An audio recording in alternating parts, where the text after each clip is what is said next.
బాబు నువ్వు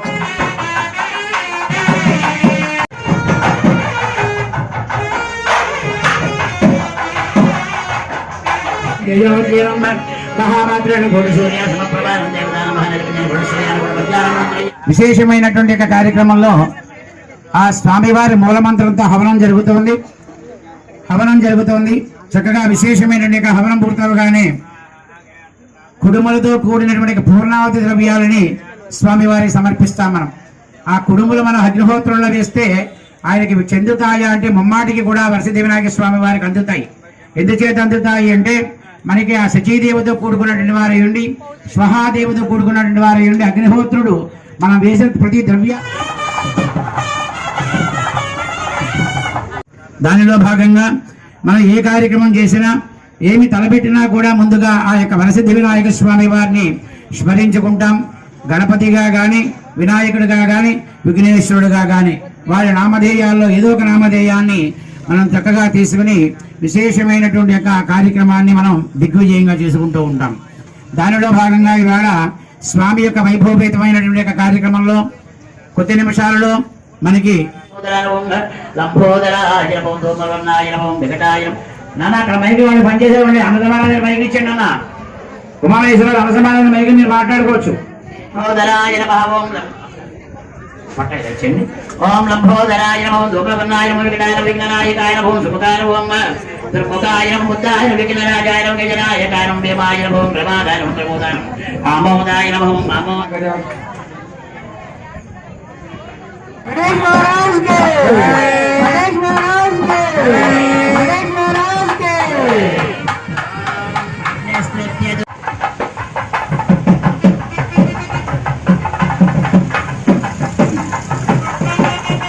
అందరికీ కూడా అమ్మ అందరూ కూడా లేచి బయటికి వెళ్ళట్లేదంటే ఊరి చివరికి వినిపించట్లేదంట. బయటికి వెళ్ళట్లేదు మైకులు, ఆ చివరి మైకులు వినపట్లేదంట. చివర దోషులు పట్టుకుని ఆ ద్రవ్యాన్ని అమృతంగా మార్చి ఆయా దేవతలకు అందజేసేటువంటి విశేషమైన అనుగ్రహం పొందే విధంగా ఆయన ఉంటారట. దేవతలందరిలో కల్లా బాగా పెద్దవారు ఎవరంటే శ్రీ మహావిష్ణుమూర్తి చెప్పబడ్డారు. దేవత అందరిలో కల్లా బాగా చిన్నవారు ఎవరు అంటే అగ్నిహోత్రుడు చెప్పబడ్డారన్నమాట. అటువంటి విశేషమైన అగ్నిహోత్రుడి ద్వారా మనం ఇప్పుడు ఈ సమయంలో అనేక రకాల దేవతలందరికీ కూడా హవిస్సు సమర్పించాం. మనం తదుపరి కార్యక్రమంలో మహాపూర్ణావతి. ఈ పూర్ణావతి ఏమిటంటే ఆ యొక్క అగ్నిహోత్రుడికి ప్రీతికరమైన ద్రవ్యాలు మోదుగు పువ్వు, ఎండు కొబ్బరి, యాలకులు, లవంగాలు, జాజికాయ, జాపత్రి, ఉట్టివేళ్లు, గంధపు చెక్క ఇవన్నీ కూడా స్వామికి బాగా ఇష్టమైన ద్రవ్యాలుగా మనకి చెప్పబడింది. ఆ ద్రవ్యాలని కూడా ఇప్పుడు స్వామి వారికి సమర్పిస్తున్నారు. మీ అందరికీ కూడా ఆ పూర్ణావతి ద్రవ్యాన్ని పట్టుకొస్తారు మూటని. ఆ మూట అందరూ కూడా రెండు చేతులతో కూర్చున్న వాళ్ళ పైకి లేచి రెండు చేతులతో కళ్ళగద్ది నమస్కారం చేసుకుని ఆ తదుపరి స్వామివారికి యజమానుల ద్వారా సమర్పించే కార్యక్రమం ఉంటుంది. అందరూ కూడా ముక్తగండంతో గణేశ్వర నామాన్ని జపించాలి. ఆ సమయంలో గట్టి మేళం జరుగుతుంది. ఆ సమయంలో ఆ మహాపూర్ణావతి అయిన తర్వాత అగ్నిహోత్రుల్లోంచి భూతి అనే దాన్ని సేకరించి మీ అందరికీ కూడా అందజేస్తారు. ఆ భస్మాన్ని మీరు పెట్టుకోవడమే కాకుండా ఇంటి దగ్గర వృద్ధులు కానీ పిల్లలు కానీ ఉంటే వారందరికీ కూడా భస్మాన్ని అందించవచ్చును. ఆ భస్మాన్ని ధరించగానే గొప్ప వైభోగం కలుగుతుంది ఆ శరీరానికి మనకి చక్కగా ధర్మశాస్త్రంలో చెప్పబడింది. అటువంటి భస్మాన్ని పూర్ణావతి అవగానే మీ అందరికీ అందజేస్తారు. ఆ విశేషమైన భస్మాన్ని ధరించిన తర్వాత స్వామి వారికి దశహస్రనామ పుష్పాలతోటి దశసహస్రనామ బిల్వదళాలతో పూజా కార్యక్రమం జరుగుతుంది.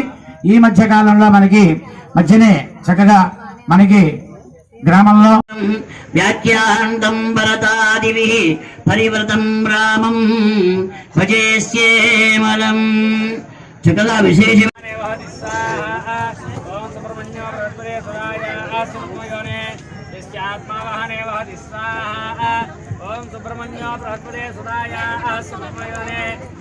రామం నిశాచర వినాశకరం నమామి వైదేహీ సహితం శురగ్రమతరిహయమే మహామండపే మధ్యే పుష్పకమాషణే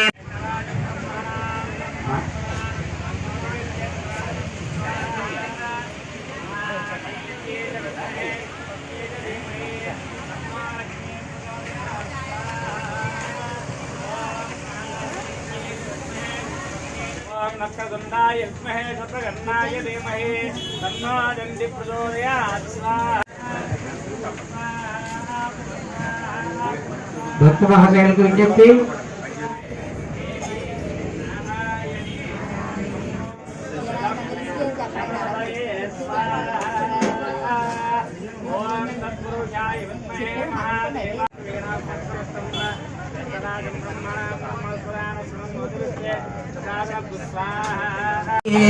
पंचाशतो सप्त अष्टौ नवादश एकादश द्वादश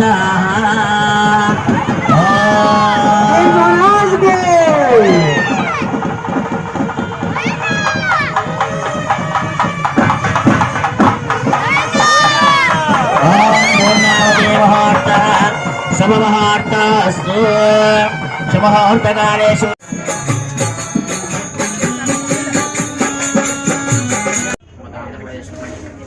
మంగళవారం సుమారు 150 మంది వరకు వచ్చి అభిషేకం చేసుకుంటారు. దానికి 17 వారాల నియమం ఉందండి. ఆ నియమం 73లో ఇప్పటి వరకు గట్టి వదిలేశారు. ఇంకేది ఏమీ చేయలేదు. 73లో అప్పటి నుంచి స్ట్రాంగ్గా రెడీగా ఉంటుంది.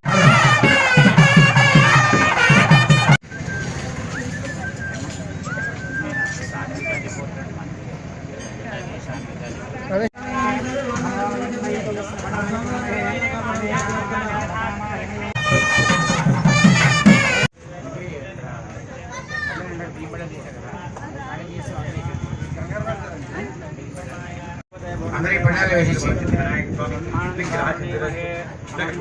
సిద్ధస్తరీ ఓం విజయ్ కుమార్ రాజనామలేశ ధర్మపత్ని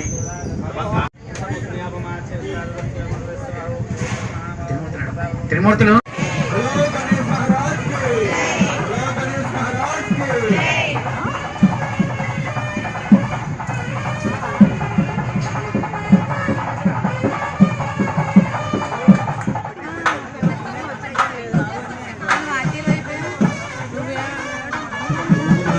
జరుగుతుంది.